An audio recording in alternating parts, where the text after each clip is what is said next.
সমাজ থেকে সোচ্চার হলে এই সমস্যার সমাধান হবে না। মুসলিম সমাজকে নিয়ে বাজে মন্তব্য করেছে, বৃহত্তর হিন্দু সমাজের মানুষকে প্রতিবাদ করতে হবে।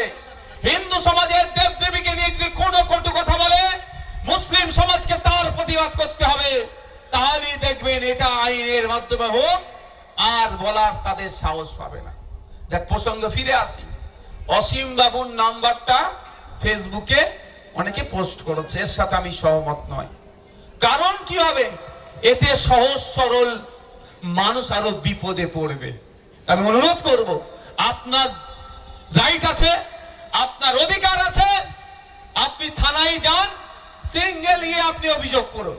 থানায় যেতে ভালো লাগছে না, ঘরে বসে মেল করুন থানাতে, ওটা এফআইআর হিসাবে ট্রিট করতে হবে। তা না করে আপনার নাম্বার পেয়েছেন ফোন করে, অমুকের ছেলে তমুকের ছেলে, এ কাজ একদম করবেন না। এটার সাথে অন্যজনের সাথে আমার তফাৎ, এতে ক্ষতি কি হবে? আপনার হবে। অসীম বাবু হাতে অস্ত্র পেয়ে যাবে, আর হাতে কোনো অস্ত্র নাই।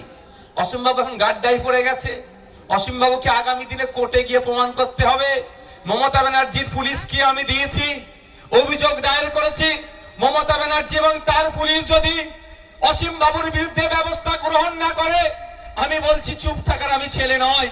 অসীম বাবুর সাথে আগামী দিনে কোর্টে আমার দেখা হবে।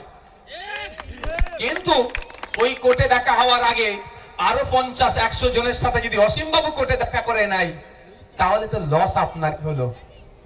এটা বুকামু ছাড়া আমার মনে হয়, এটা আমার মতামত, এটা না দিয়াই, বুকামু বললে অনেক কথা হয়ে যাবে, এটা না দেওয়াই উচিত ছিল। কারণ মানে রক্ত গরম, ফোন করে দুটো খারাপ ভাষা বলে দিলে কি হবে? বলুক আর নাই বলুক, অভিযোগ তো করবে থানাতে, তাহলে আপনার ক্ষতি হবে। তা আপনার রক্ত ফুটছে, আমিও বুঝতে পারছি। ওই রক্ত ফুটাটাকে সঠিকভাবে কাজে লাগান।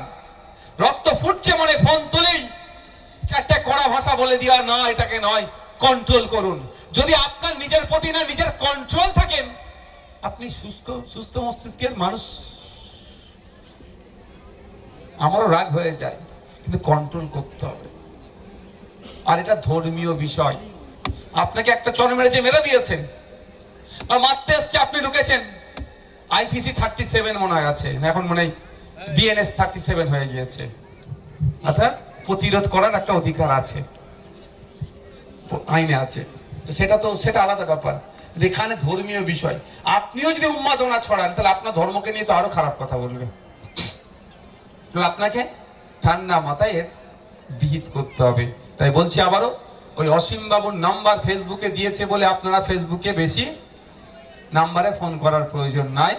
আপনারা সরাসরি অসীম বাবুর নামে ওই বক্তব্যটা নিয়ে ঘরে বসি, আপনার হাতে অ্যান্ড্রয়েড সেট আছে, একটা করে থানায় অভিযোগ করে দিন। নাহলে থানাতে আপনি সিঙ্গেল গিয়ে অভিযোগ করুন, থানা আপনার অভিযোগ নিতে বাধ্য। মাথায় থাকবে ভাই, ভুল পদক্ষেপ নেবেন না, ক্ষতি ছাড়া ভালো হবে না। আর দুটো ঘটনার কথা বলবো। গত কয়েকদিন আগে দেখলাম, এর আগে আমি বলেছি, আজকেও বলছি, আমাদের রাজ্যের মুখ্যমন্ত্রী মাননীয় মমতা ব্যানার্জি মহাশয়ের নামে বাংলাদেশের এক বক্তা কুমন্তব্য করেছে। আমার সাথে মমতা ব্যানার্জির রাজনৈতিক মতপার্থক্য আছে, থাকবে। কারণ মমতা ব্যানার্জি চোরগুলোকে প্রশ্রয় দিয়েছে, আর আমরা চোর মুক্ত সমাজ ব্যবস্থা চাইছি। ফলে দুজনের আদর্শ এক হতে পারে না, দুজনের মত এক জায়গায় হবে না, সবসময় মতাদর্শগত সংঘাত লেগেই থাকবে। কিন্তু end of the day Mamata Banerjee আমাদের মুখ্যমন্ত্রী, আমাদের রাজ্যের মুখ্যমন্ত্রীকে নিয়ে যে বাজে মন্তব্য বাংলাদেশের এই বক্তা করেছে, আমি পশ্চিম বাংলা থেকে, ভারতবর্ষ থেকে বাংলাদেশের এই বক্তাকে ধিক্কার, নিন্দা জানাচ্ছি। ওই বক্তব্য প্রত্যাহারের জন্য এখান থেকে বার্তা দিচ্ছি। সাথে সাথে আমার ভারত সরকারকে বলছি, আপনি বাংলাদেশের ইন্টেরিয়াম গভর্নমেন্টের মাধ্যমে ওই বক্তার কাছ থেকে জবাবদিহি করুন। এই ইউনূসের সরকারকে আপনি বার্তা দিন, পশ্চিম বাংলার একটা অঙ্গরাজ্যের মুখ্যমন্ত্রীকে যে কুরুচিকর ভাষায় আক্রমণ করেছে, তার জবাব বাংলাদেশ সরকারের কাছ থেকে আমার দেশের সরকারকে নিতে হবে। ছাড়ার কোনো জায়গা নাই।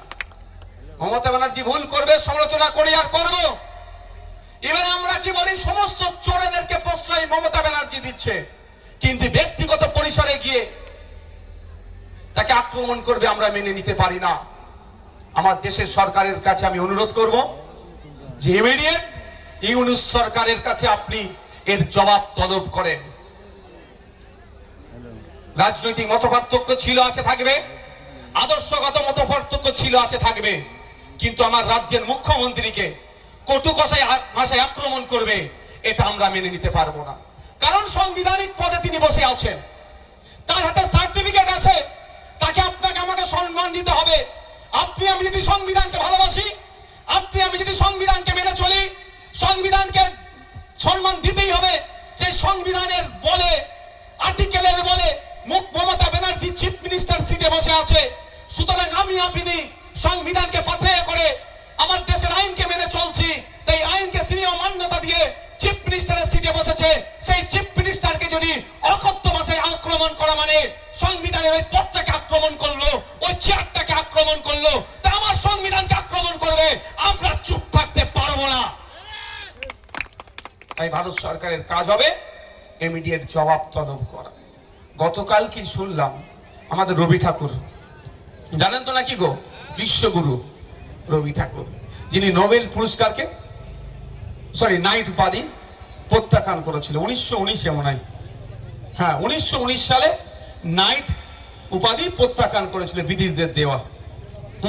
পাঞ্জাবের জালিয়ানওয়ালাবাগের হত্যাকাণ্ডে যে নির্বিচারে গুলি চালিয়েছিল, আমাদের অনেক মানুষকে শহীদ করে দিয়েছিল স্বাধীনতা সংগ্রামীদেরকে, তার প্রতিবাদে গতকালকে দেখছিলাম সেই বাংলাদেশের কোন এক বক্তা রবি ঠাকুরকে নিয়েও কুরুচিকর ভাষায় আক্রমণ করেছে। ভারত সরকার কবে আর প্রশ্ন করবে? আপনারা বলুন, রবি ঠাকুরের অপমান আমরা মেনে নেব? এই হাত তুলে দেখান, রবি ঠাকুরের অপমান আমরা মানব? কোন মতেই আমরা মেনে নিতে পারি না রবি ঠাকুরের অপমান। কিন্তু এর জবাবটা কে চাইবে? নওশাদ সিদ্দিকী বাংলাদেশ গভর্নমেন্টের কাছ থেকে জবাব যাবার পাওয়ার নাই। এই জবাবটা চাইবে কে? আমার দেশের প্রধানমন্ত্রী, আমার দেশের বিদেশ মন্ত্রী, আমার দেশের পররাষ্ট্র নীতি অনুযায়ী জবাবটা চাইতে হবে।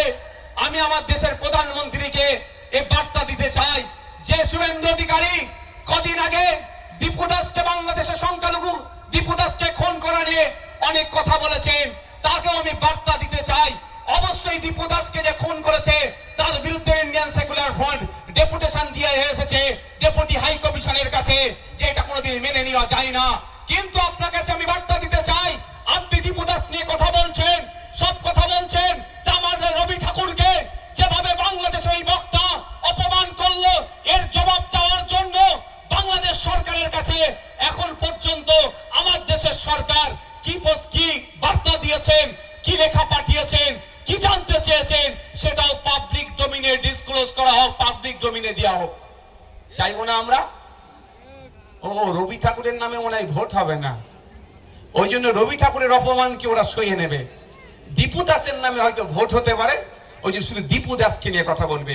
আর ইন্ডিয়ান সেকুলার ফ্রন্ট রবি ঠাকুরকে নিয়েও কথা বলবে, দীপু দাসকেও নিয়েও কথা বলবে, আপনার আফরাজুলকেও নিয়েও কথা বলবে, শিকারী মুরাকেও নিয়েও কথা বলবে।